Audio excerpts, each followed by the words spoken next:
Kahapon, meron po tayong Muslim na kausap, isang kaibigan na isa sa mga pangunahing kumikilos para po sa mga karapatan ng kamusliman sa Mindanao at dito po sa Kamaynilaan. Ang pangalan niya ay si Datu Yasin Ibrahim, isang fraternity brother sa Alpha Phi Omega. Mga kaibigan, ang pinabot niya po sa akin ay di umano, nakainkwentro siya ng mga... Wait lang, may ads lang ito na. Di umano, nakainkwentro siya ng mga tao ni Duterte at sila'y nangangalap, ang mga tao ni Duterte ay nangangalap ng suporta sa mga Muslim at iba pang grupo para maglunsad ng final people power para... Naku po. So, ito pala mga pre, itong tao daw ni Digong ay naghahanap ng mga Muslim, no? Pero ako, hindi ako maniniwalang Muslim lang yung hinahanap nito. No? Siguro na timing lang doon sa isang Muslim, no? So naghahanap pala sila ng ng kakampi. No? Malamang pag ikaw yung naghanap, mag-o-offer ka. Kasi yung mga target nito mga tao na to hindi naman po yung hindi naman po yung isang Muslim lang, di ba? Ang target po nito yung leader. Lalapitan yung leader, o-offeran yung leader at yung leader lilikumin yung tao niya. Ganun lang po yan eh. Di ba? So may paghahanda pala. Naghahanda pala. No, itong mga Duterte para daw sa final rally nila. O kilikili power nila. People power nila. 'Di ba? O ulitin po natin para maliwanag. Ito po. Yan. Sino masaktan? Kasama na po ko dyan sa masasaktan na yan kung kinakailangan. Kahapon, meron po tayong Muslim na kausap. Isang kaibigan na isa sa mga pangunahing kumikilos para po sa mga... Kaibigan po ni Carbonell, okay? So, yung kaibigan na yun ni Carbonell, siguro nilapitan ng mga kampo ni Duterte. Then, nag-report kay Carbonell. Okay, ito po. Karapatan ng kamusliman sa Mindanao at dito po sa Kamaynilaan. Ang pangalan niya ay si Datu Yasin Ibrahim, isang fraternity brother sa Alpha Phi Omega. Mga kaibigan, ang pinabot niya po sa akin ay di umano, nakainkwentro siya ng mga tao ni Duterte at sila'y nangangalap, ang mga tao ni Duterte ay nangangalap ng suporta sa mga Muslim at iba pang... Okay, at iba pang grupo para maglunsad ng... sabi ko na at iba pang grupo nangangalap ng suporta. Pero sabi ng mga Dutae, no, malakas daw po ang mga Dutae. Sabi nila. Sabi ng mga supporter nila, malakas daw po ang mga Dutae. Kasi sila nga daw yung ginagamit di ba? Pero kung talagang malakas yung mga Dutae, bakit nangangalap pa kayo? Nasuportahan yung amo yung nabubulok na. Buhay pa nga, nabubulok na. 'Di ba? Malakas kayo Hayaan niyo yung mga Pilipinong mag-decide. Kung kanino sasama, hindi yung mga ngalap ka pa ng suporta. Nakakahiya, 'di ba? Feeling niyo malakas kayo pero ito para kayong basang sisiw, naghahanap ng suporta ng iba't ibang grupo. Nako, eto pa po, mas matindi dito. Meron palang binabalak dito kaya may masama palang binabalak itong mga to kay Pangulong Bongbong Marcos ngayong taon na to. Ngayong 2025. Dito po natin ngayon malalaman. Ang final people power para gawin ng presidente si Sara Duterte. Abayan, sabi niya sa akin, unlimited ang budget, mukhang kumikilos ang China. Unlimited ang budget, mukhang kumikilos ang China. So, sino ba yung makakapagbigay ng ganung budget? China lang naman 'Di ba? Unlimited yung budget, kaya pala unlimited din yung paninira nitong mga vlogger na to sa ating mahal na Pangulo. Kasi unlimited din pala yung supply sa kanila ng pera. Monthly. Kaya pala ang sisipag. Kaya pala yung iba, pa-Japan-Japan lang. 'Di ba? Ganun pala. Suportado pala ito ng Chinese, mga Chikwa, itong mga Duterte. 'Di ba? Unlimited. At eto pa, panoorin natin. At ang kanya pong tingin, sapagkat siya po ay edukadong Muslim, ay meron pong malaking stake o pabuya ang China upang maging Pangulo agad. Etong si Sara Duterte sapagkat etong si Marcos, yan. may pabuya pala ang China para patalsikin ang ating Pangulo. Hindi lang po patalsikin. Alam niyo naman yung China, 'di ba? Masama po 'yan. Masamang demonyo po 'yan, 'di ba? Pwedeng wag naman sana pong mangyari, pero pwede silang magpapatay. 'Di ba? Ganun po para ang purpose, susuportahan nila si Sara, tatambakan ng salapi yung mga DDS para sirain yung gobyernong ito, para yung mga incheck makapasok po sa ating bansa, masakop tayo, lalong-lalo na yung West Philippine Sea na yan. Kasi ang West Philippine Sea po, hindi po nila basta-bastang makukuha. Alam niyo po kung bakit? Pinaglalaban po yan ni Pangulong Bongbong Marcos. Kaya nga nagkakagulo ngayon eh. Kaya nga hirap yung mga mangisda ngayon dyan. Bakit? Dahil pinaglalaban po ni Pangulong Bongbong Marcos yung West Philippine Sea. Tama? Naalala ko tuloy, sabi ni J. Guevara noon, sinasakop daw ang West Philippine Sea ng Korea. K.O. Grabing pagka. Mga bobo! O diba? Wait lang, higop lang po tayong kape. Woo! Sarap ng kape. Mga bobo! Ay hindi malaman kung saan siya lalagay diyan po sa sapi ng West Philippine Sea. Ito. Ano yung sabi? Anong sabi doon? Marcos, di umano. Ito. Ang China upang maging pangulo agad etong si Sara Duterte sapagkat etong si Marcos, di umano, ay hindi malaman kung saan siya lalagay diyan po sa sapi ng West Philippine Sea.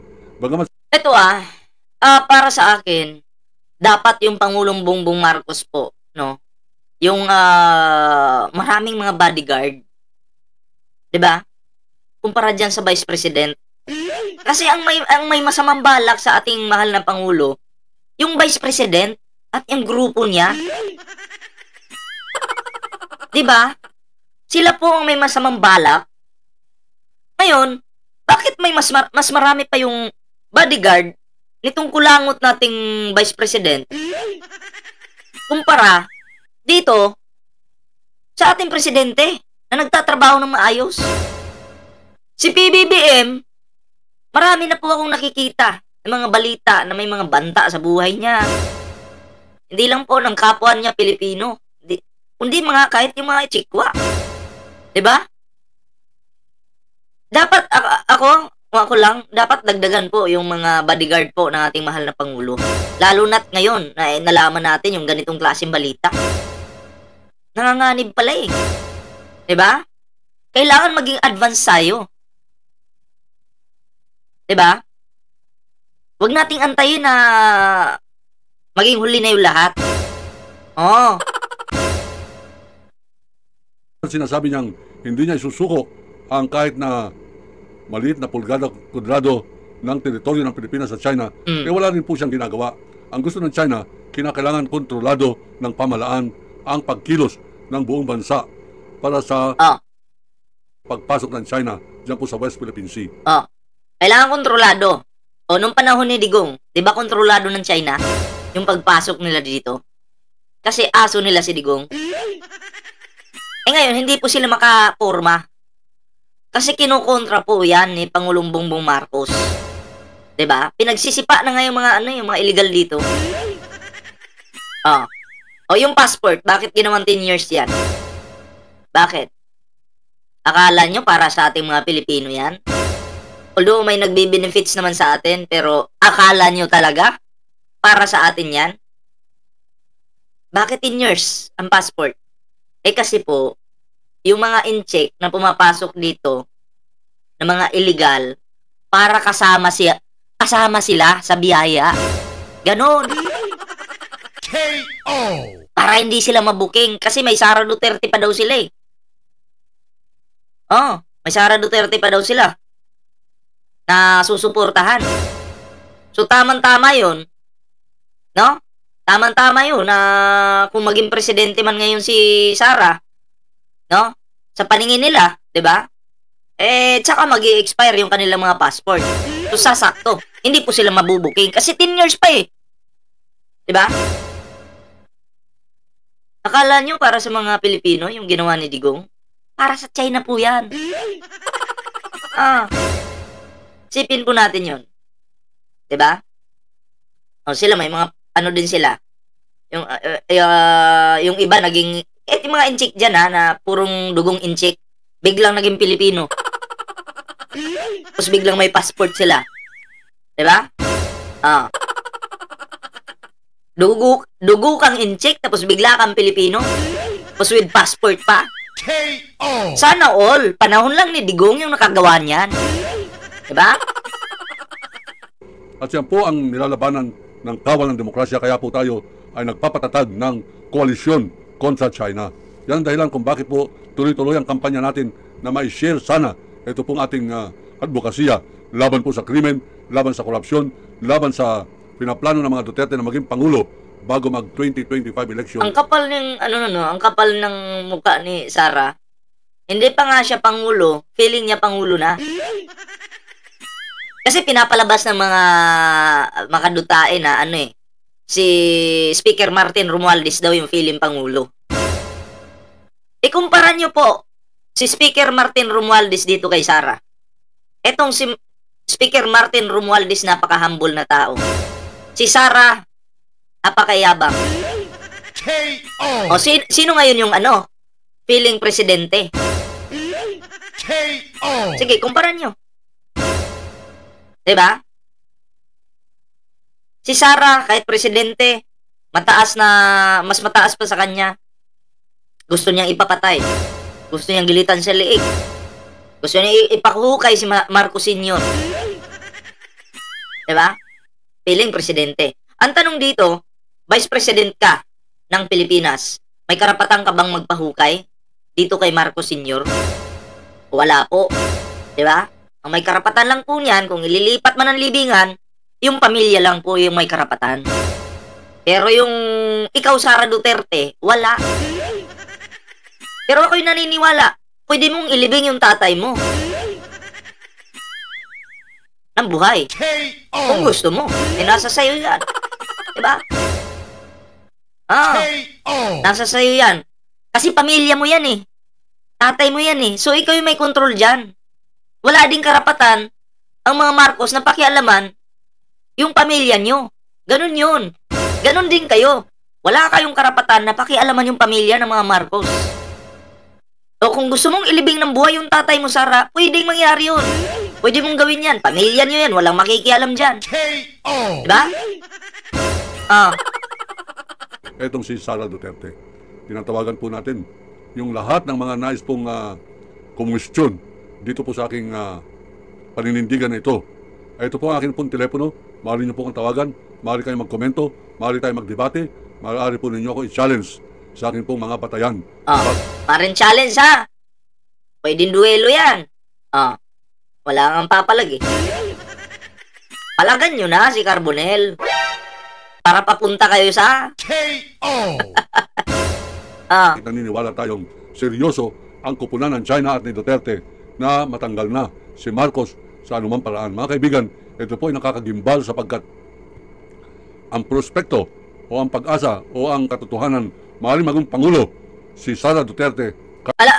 Ito lang naman yung dahilan yan. Bakit maaaring maging Pangulo ito si Sara Duterte? Bakit? Kasi po sila, utak kriminal, nagbanta na nga sa buhay ng Pangulo. Pagkakamali mo lang, Sara, nagbanta ka sa buhay ng Pangulo. Kaya anytime kapag may nangyari sa buhay ng Pangulo, ikaw ang number 1 na babalikan. Hindi ka rin makakaupo bilang presidente. Diba? Hindi ka makakaupo. Baka, pag may nangyari sa Pangulo at umupo ka sa posisyon ng Pangulo Sara Duterte, baka hindi kayanin ng mga bodyguard mo ang mga susugod dyan sa posisyon mo. Baka dumugin ka pa. Kaya, Sara Duterte, kung ano man binabalak mong masama sa mahal na Pangulong Bongbong Marcos, wag mo nang ituloy. Maawa ka sa sarili mo. Diba? Kasi may basihan na tayo eh. 'Di ba? May pagbabantakat, hinding-hindi na 'yan mabubura. 'Di ba? Sa utak ng mga Pilipino. Pag may nangyari kay Pangulong Bongbong Marcos, wag naman po sana, pero pag may nangyari Sara Duterte, kaawa-awa ka. Kaawa-awa yung sasapitan mo.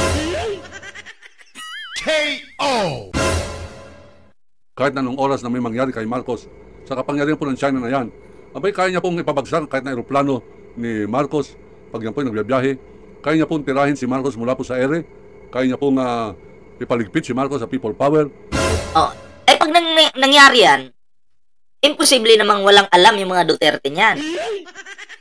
Wag naman po sana mangyari, pero pag yan nangyari, sabi ko nga, Sara Duterte, magbalot-balot ka na.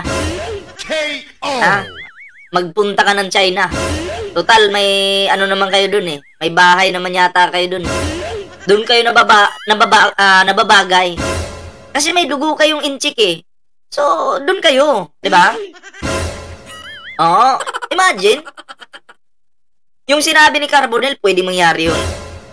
Diba? Na sasakay yung presidente, biglang atakihin yung sinasakyan. Posible po yun eh. Diba? Maaari pong mangyari yan, pero wag naman po sana.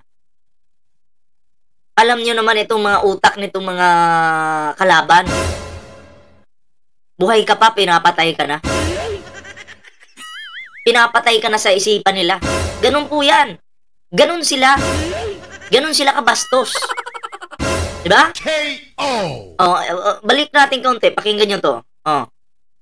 O ang pag-asa o ang katotohanan, maaaring maging Pangulo si Sara Duterte kahit na nung oras na may mangyari kay Marcos, sa kapangyarihan po ng China na yan, abay kaya niya pong ipabagsak kahit na aeroplano ni Marcos, pag yan po nagbiyahe, kaya niya pong tirahin si Marcos mula po sa ere, kaya niya pong ipaligpit si Marcos sa people power, o dahil posible po yan yung mga sinasabi ni Carbonell dito. Posible po kasi painit po ng painit yung issue ngayon. Dahil sabik na ang mga Duterte na makabalik sa Malacanang para ma-save niya yung kanyang pamilya. Diba? Anong kapalit po nun? Papapasukin yung China dito sa bansang ito. Bakit? Yung China yung nagpupondo eh. KO. Kaya pansin nyo sa panahon ni Digong, maraming mga inchik yung naghari-harian dyan sa daan. May nakita pa ako, nakabike, binaba nung inchik na naka 4 wheels, binaba niya. Dinuro-duro niya yung kapwa natin Pilipinong nakabike na Grab. Nagdi-deliver ng pagkain. Dinuro-duro niya po. Kulang na lang. Sampalin eh. Sinipa pa yata yung gulong ng bike nun. O sinong nakaalala, viral yun sa Facebook. Diba? Ang dami pong mga siraulong inchik sa panahon ni Digong na nang walang hiya, no? Sa ating kapwa Pilipino. Pero ngayon, meron ba? Ako po wala pa akong nakita ng mga inchik dyan na gagawa-gaw ng kalukuhan. Wala po. Kasi wala na si Digong na magpuprotekta sa kanila eh. dahil po sa bayaran mga media, bayaran mga trolls at kampanya dyan po sa final people power dito sa Kamaynilaan na di umano ay kaya na nilang maglunsad ng 1 milyong mga tao at ang kanilang inaasahan dyan siyempre ay ang Iglesia ni Cristo. Sabi naman ng ibang Iglesia ni Cristo hindi daw makakapasok kasi may scanner daw yan, titingnan daw yung mga miyembro. Alam nyo, pag rally po kasi, ganito yan. Pag rally po kasi, hindi mo na may iwasan na mayroong ibang makakapasok dyan, lalo na yung mga DDS na yan. Magulo yung rally. Magulo yan eh. Siksikan yan eh. O malalaman mo ba kung itong si Juan, DDS yan. Hindi mo malalaman yan. 'Di ba? So, ganun po yun. Ako believe din naman ako sa ibang Iglesia ni Cristo dahil hindi agree, no? Sa mga ginagawa nitong kanilang leader na mag-rally-rally pa. Kasi dapat more on ano kayo pagsisimba di ba? Hindi na kayo nakikialam sa mga politika. Di ba? Pangit kasi tingnan sa isang simbahan na magrarally ka. Di ba? Dahil susuportahan ko yung sinabi ni PBBM na hindi na ipapa-impeach si Sara Duterte. O after ng rally, ano yun? Anong magiging epekto? Parang wala lang. Kayo ang magagamit. Iglesia ni Cristo, papangit pa yung imahin nyo. KO. Iglesia ni Cristo nananawagan sa kanyang mga kampon na ipagtanggol, labanan ang impeachment laban kay Sara Duterte. Sapagkat yan pong iglesia Ito ang Iglesia ni Cristo nagsalita na sinusuportahan daw nila yung hindi pagpapa-impeach kay Sara Duterte. Nag-announce pa nga sila na ganito ganyan, no? Yung mga DDS nag-announce na may rally daw sa 13. So hindi ko alam kung totoo ba 'yun, hindi, no? Hindi natin alam. Pero tingnan nyo, kahit nag-announce na itong Iglesia ni Cristo, lalo patuloy na dagdagan. Balita ko may pang-apat pang impeachment complaint laban kay Sara Duterte. Oh. 'Di ba? Mas dadagdagan tuloy. Oh, may nagawa ba yung mga leader? Wala. Ay baka nga may panlima pa eh. Naku po, Sara Duterte. Dami mong haharapin. KO. Iglesia ni Cristo ay tinuturing ng mga Duterte na malaking bahagi Kaya, iboto po natin. No? Sa Congress, iboto natin yung wag yung pro-China. Wag yung maka-Duterte. Wag yung makakibuloy. Ganon din sa Senado. Iboto po natin yung posibleng a-agree doon sa mga impeachment complaint na yun. Para kasama silang bumoto na pababain na si Sara. Yun po ang iboto natin. 'Di ba? Para mabilis yung pagbagsak ng mga salot. ng kanilang haligi sa pagbabalik nila sa Malacanang. Nakakahiya nga lang po sapagkat hindi po sang-ayon karamihan ng Iglesia ni Cristo na nakakausap ko, abay may dangal. Hindi po sila basta-basta nagpapadala sa ganyan sapagkat kitang-kita ng sarili nilang mga mata, napapakinggan nila sa Quadcom ang hayagan na pagnanakaw ng pamilyang Duterte. At hindi lamang yung pagnanakaw, kung yung pagnanakaw nakagimbal na, sapagkat yan po ang pagnanakaw ay isang uri ng pagkitil ng maraming tao. Halimbawa, yan pong 612 million ng intelligence funds na kini-question dyan po sa Quadcom Committee. At ito yung nilalabanan ni Bato de la Rosa, sinasabi niyang, pag yan ay natanggal, magagalak ang mga NPA sapagkat hindi na magagamit sa kanila yung confidential funds sa paglaban o pagsugpo ng NPA. Teka. Ang confidential funds, hindi naman ginagamit para sa pagsugpo ng NPA. Hindi naman ginagamit para sa NPA yan eh. Diba? Ako, binigyan ko na ng reaksyon na si Digong, kaibigan niya pa yung mga NPA. Pinakita ko na sa inyo eh. Diba? Nakita nyo naman, magkatabi pa nga sila eh. Sabi nga ni Digong, tatanggalin daw niya yung gobyernong ito, papalitan daw niya. Sinong ka-collaboration niya? NPA. Hindi ko naman sinasabing mangyayari nga yung collaboration nila. Pero base sa pag-uusap, mga picture, mga larawan, kung ako ay magbibigay ng opinion, parang posibleng mangyari. 'Di ba? Posibleng mangyari, close eh. 'Di ba? Sa ano 'yon, sa Davao 'yon matagal ng panahon 'yon. Siguro nung hindi pa siya presidente noon, no? And then may mga larawang lumabas, 'di ba? Kasi nga may ni-rescue daw si Digong na 4 na pulis sa mga NPA. So kinuha niya dun sa mga NPA and then nagkaroon sila ng pag-uusap. May selfie pa nga sila dun eh. Picture pa nga eh. 'Di ba? So close. So naisip ko tuloy ang mga kapulisan parang ano lang eh, parang utusan lang.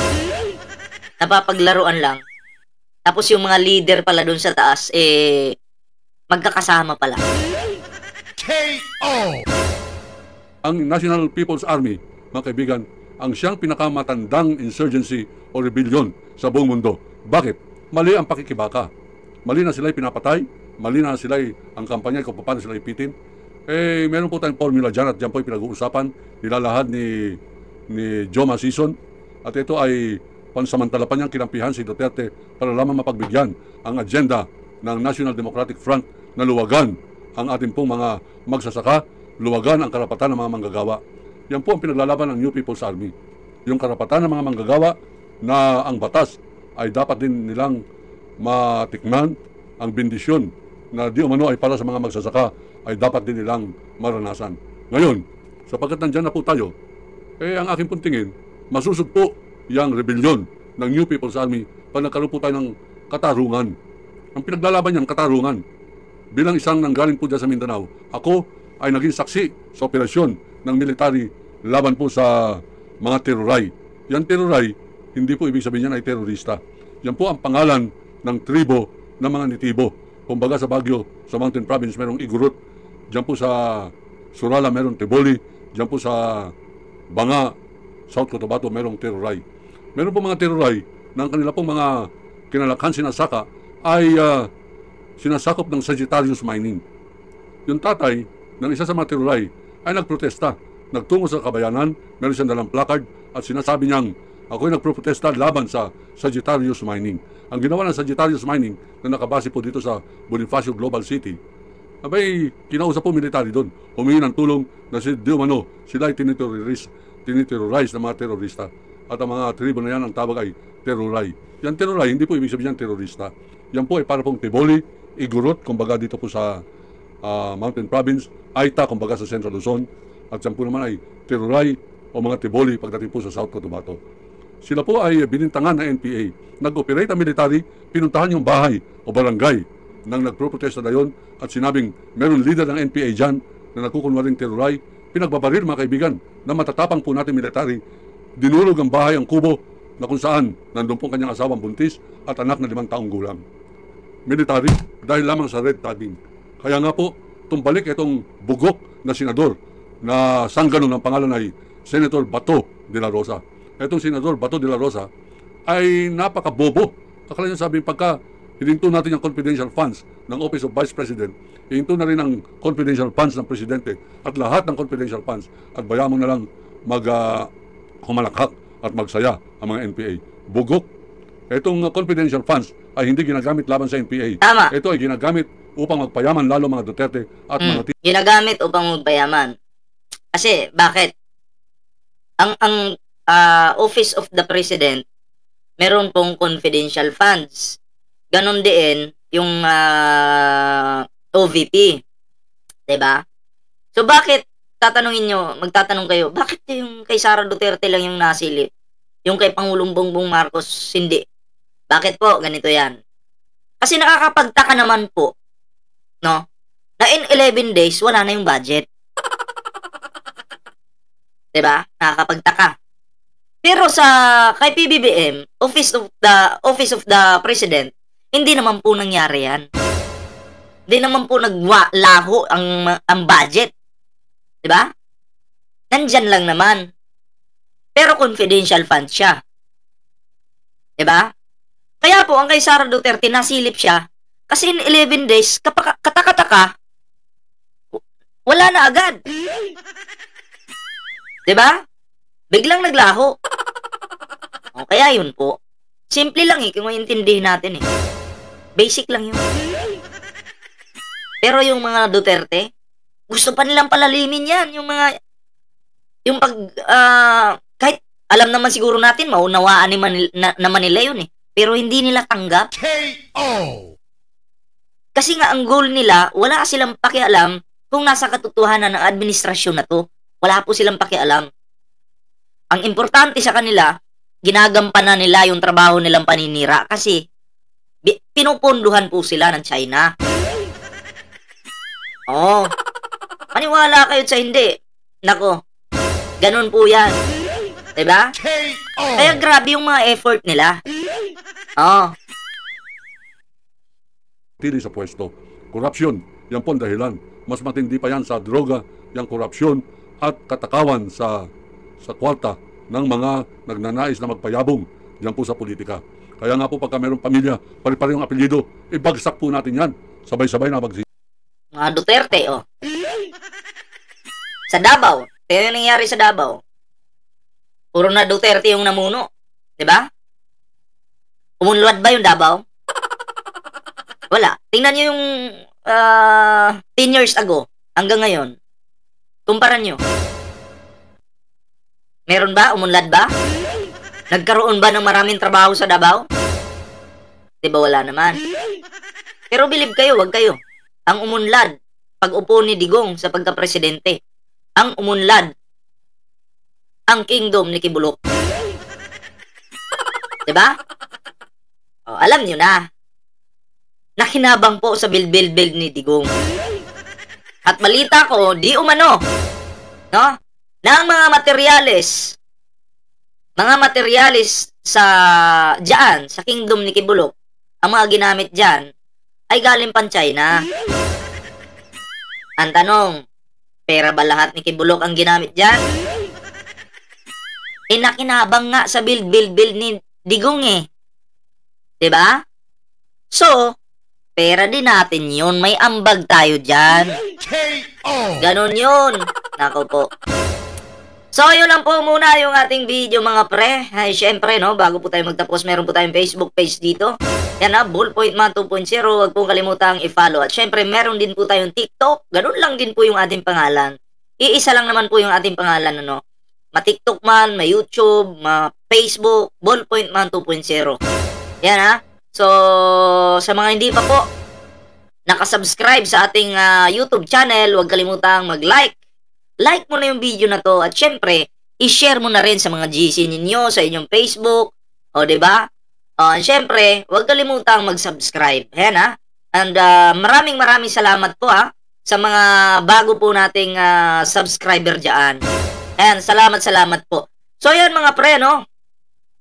Protektahan po natin ang ating Pangulong Bongbong Marcos. Kasi ngayon 2025, nako, grabe pala ang mga plano ng mga Duterte. Matindi, no? Buhay talaga yung gusto nilang kunin. So, protektahan po natin ang ating mahal na Pangulo. Yung Vice President natin, wala tayong paki dyan, ha? Yung ating Pangulo, yung protektahan natin. So, ayun lang mga pre, ingat-ingat at kita-kits po sa susunod na video.